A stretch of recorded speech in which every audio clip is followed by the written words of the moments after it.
Hey everyone, Gavin checking back in with you from Otherworld's Austin. I am joined by... Hi, I'm Carelton Ranney. I'm the director of Jackrabbit. Now, Jackrabbit is a very interesting movie. How would you sum it up in 2 words for people who haven't seen it? I mean, not 2 words, 2 sentences. 2 words is post-dystopian, no technology. The film, like you said, is a dystopian sci-fi mystery. It deals with a character named Simon Pinkerton, who's just started working at the technology company that sort of runs the city. And then he's lured into a mystery through this mysterious hacker named Max, and it involves their mutual friend's death. And, It's a quite interesting movie to watch because I think you're kind of at that cusp of this new genre because there's a whole generation who can't live without technology and would probably completely decompose. I'm old enough to know when you were outside, we had computers with a floppy disk that were like the 6-inch ones. Remember those? Yeah.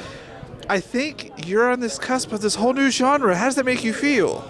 I've never really thought about it like that, but I think it means that it's definitely like in that spot where it's like I'm thinking about our dependence on technology, and I did an interview the other day and was talking about how we've crossed that threshold. Oh, very much so. Where we can't really turn back, and I think I would like to see more films deal with that subject because I think it is going to be something on people's minds for the years to come, for sure.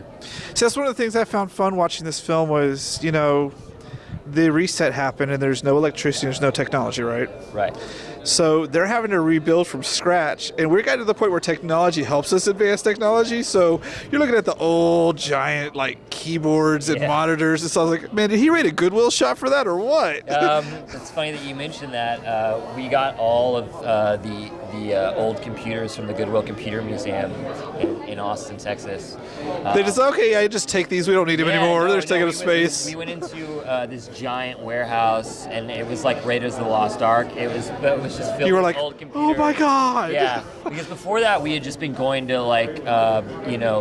the actual Goodwill and buying old TVs and computers and just ripping them apart for spare parts, just to get that sort of retro junk tech look. Yeah. Very similar to Brazil or something, or even Pi.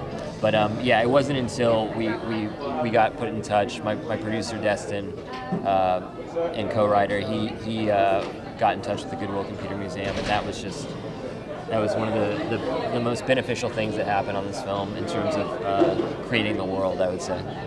I thought the world was really well fleshed out, but the camera work I was absolutely enthralled with.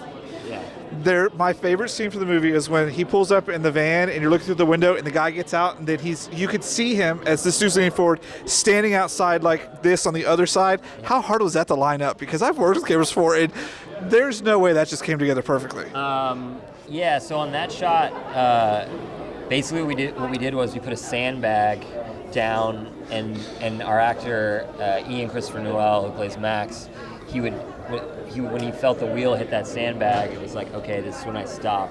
But we did a few takes of that. But I mean, it astounded me when I saw. I was like, wow, that's some really good camera work right there. Yeah. No, Ashley Connor is our DP, and she is a phenomenal. She operates and shoots and lights so she's amazing. So, in the process of making this film, what was something that didn't make it to the final cut that you really wish had stayed in there? I think I'm not really beholden to things. Even if, at one point I wanted them to be in there, I'm not beholden to them because at the end of the day, it's really just about what's going to be best for the movie and telling the story. Just in terms of certain things, we had to cut out. We lost some characters during the shoot that I wanted to get in there that just showed more of the world, stuff like that. But at the end of the day, it all made sense to do that because we needed to focus more on Simon and Max's relationship.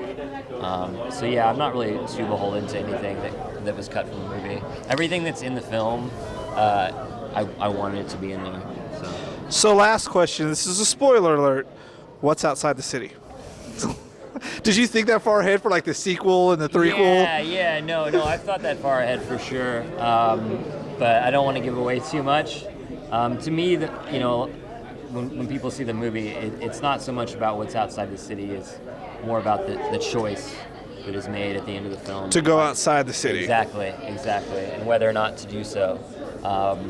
That was something I was more interested in. And, I think people will be able to imagine what's outside. I imagine it's wrote like the end of Automata where the robots are all just kind of in the outskirts. That's what I pictured. Okay. Pictured a robot uprising over in Phoenix, Arizona. Okay, cool. So thanks for being out here with us at Otherworlds Austin. We'll see what's coming up for you next. Working on some projects. The Jackrabbit's going to be coming out in the spring.